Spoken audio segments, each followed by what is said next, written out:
Jeff, write this down as a possible headline. Al Snow buries Ronda Rousey.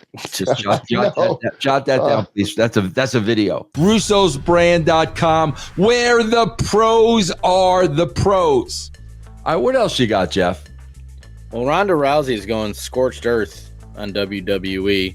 So Inside the Ropes got a snippet of her book that's going to be coming out April 4th. And Rousey said, WWE loves to do well-produced video segments about the legacy of women within the organization, but the truth is women have largely been footnotes. For the longest time, they were relegated to serving male characters in a valet role, an overly sexualized supporting character that takes cheap shots when the ref isn't looking.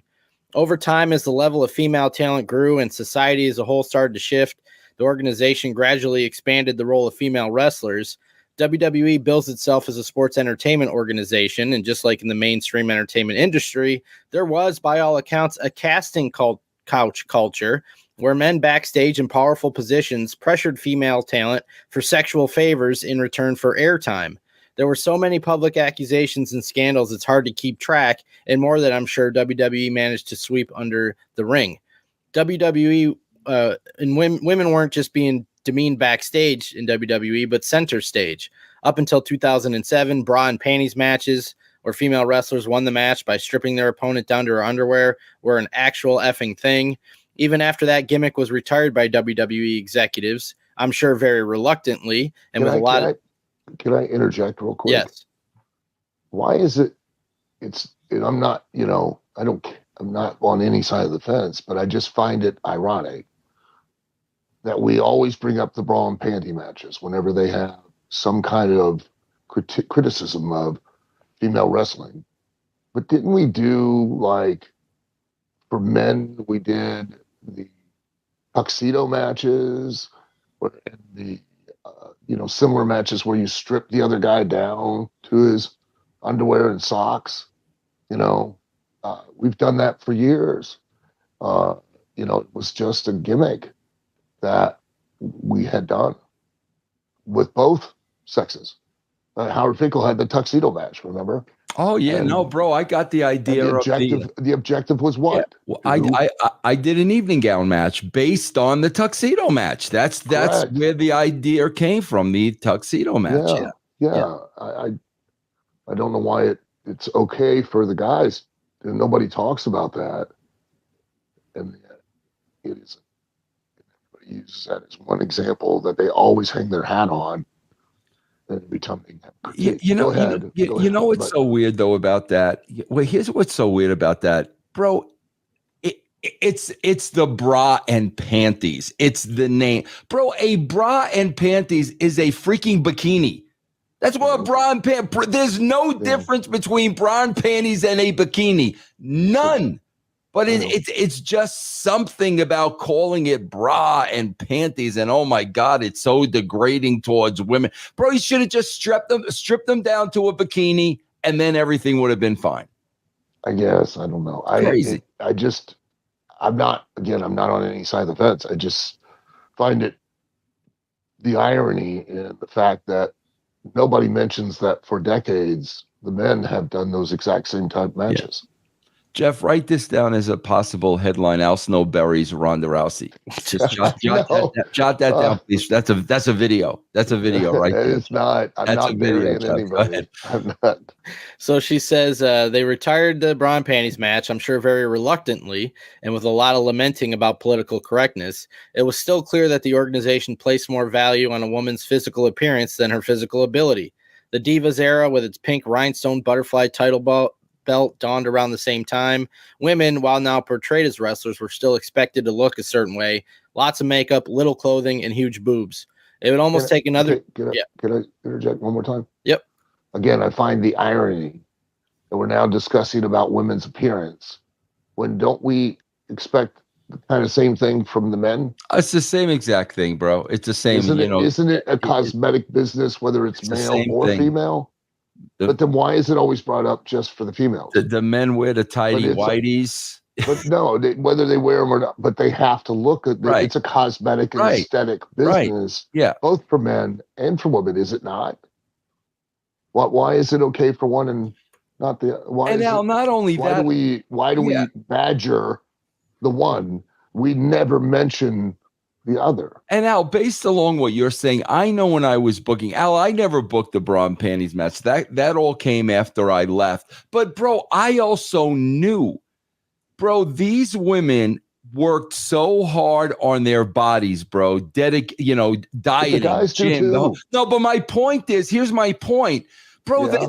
let's be honest, bro. They work so hard at their bodies. Did they really have a problem showing them? They're athletes, bro. They've got athletic bodies. I swear to God, Al, I don't know about you, but when I see a female with an athletic body, do you know what my eyes are first drawn to? The abs. My eyes are drawn to the abs because when a girl or a guy has like washboard abs, I know what kind of work that takes. And my eye is dedication. yes, and my eye is always drawn to the abs or to the calves or where you see that muscular work. And you mean to tell me in our wrestling business, which is cosmetic, like you said, what that should be covered up? No, that's not what I'm not saying. No, I'm saying that. I'm saying that. But I find it to be very ironic that it's again, it's another thing that we hang the hat on for the women, but no one mentions it for the guys. The guys have to go through the exact same thing. And their marketability is all based off of a lot of their appearance. Yeah, there are exceptions to the rule. There are exceptions to the rule with the women as well, but it's very much along those same lines. But that's okay. One's okay. One is being downtrodden, and beleaguered. Okay. Yeah. I just find it ironic. That's all. Yeah. Go ahead, Jeff. I apologize. Oh, it's all right. So she said it would take almost another decade, years after I proved women could be a huge combat sports attraction, before women truly started to get time in the squared circle. And it was only after WWE was basically armbarred into it following a global social media backlash to give divas a chance, after the divas were given a total of 30 seconds for a nationally televised tag match. 4 women were given less time to collectively wrestle than every single man on the roster got for his intro music alone. Can I point out that might have happened because of some other people went long on the show, and possibly, I don't know, but yeah, but come on, bro. How many times the guys' matches cut? Oh, lots of times. Oh, lots of times. How many times did they send guys out? You don't even get an entrance, bro, because we're running long. Yeah, you don't get an entrance. You're out there for 2 minutes. That's it. Yeah. Yeah.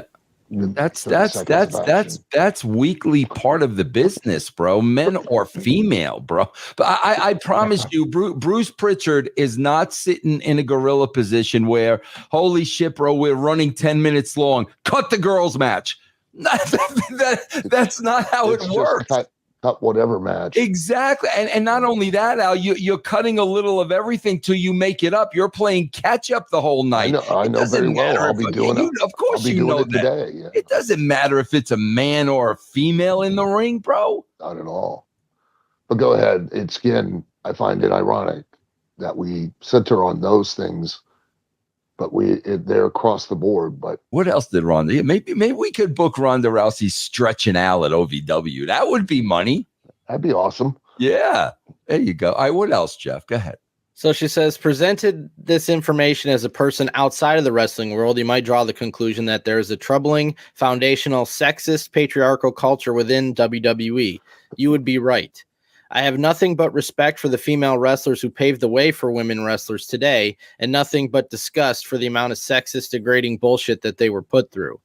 And then she went on and did an interview on Never Before Told, and she said, another thing people don't know, how much of an absolute shit show is at WWE. Because, they can't hold the sword over my head and hold me hostage with my own career, and I don't need anything from them, and I don't intend on going back. So I can actually say everything that I think and feel.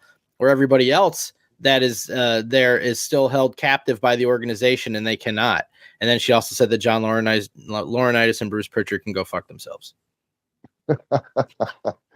Al, I'll be honest about one thing. I'll be honest, and I said this my whole career in business, my whole career in the wrestling business, bro.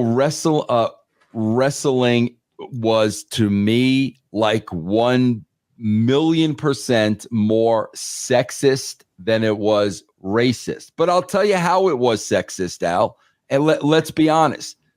The guys had an issue when one of the females would get over and would start getting a lot more TV time. In that aspect, 1,000%, I felt it was because that's, Al, that's not sexist. No, because here's what why. Is that then? What is that? Go ahead. It's just the natural jealousy that exists. That's true. With artists and athletes. You had a guy who's now getting more television time than another guy, and he has the same exact issue. You're right. As he did when the girl did. The girl gets the same way when a guy gets more television time, gets featured more, or she is now removed and he is put in her place. That goes both ways. That's a two-way street. That has nothing to do with sexism. That has to do with the natural jealousy and competition of the talents wanting to be on the very top of the mountain. That's just the way it goes. And now, I mean, as a booker, and Vince was the same exact way. I don't care what anybody says. Bro, who's going to be on the show? The people that draw. The people that draw are going to be on. Who cares if they're monkeys, women, crocodiles? They're going to be on the show. It don't matter. Right. If they draw, they draw. And that's it. That's what it comes down to. I mean, God, you did the whole, bro. Listen, not for anything. We did wrestlers. We did the whole first season of wrestlers, and me and Jeff is still waiting for the call. Me too. And who stood out, and who shined, and who was a character, and who do you remember? Those were decisions that were made by the BBC production company, not anybody within OVW. Right, but it was also people that stood out. It was people that stood out. And that's who they focused on, were the people that stood out, were charismatic, and they thought would draw an audience. Period. It had nothing to do with, whether or not they were male or female or anything else. They didn't care. All they cared about, will it draw an audience? What's up, Brand? This is Jeff Lane inviting you to come hang out with me over on Twitch. I'm live several nights a week playing games, classic and new, currently going through Final Fantasy VII Rebirth, the new Contra game, and more. So check me out, Jeff Lane 22 on Twitch.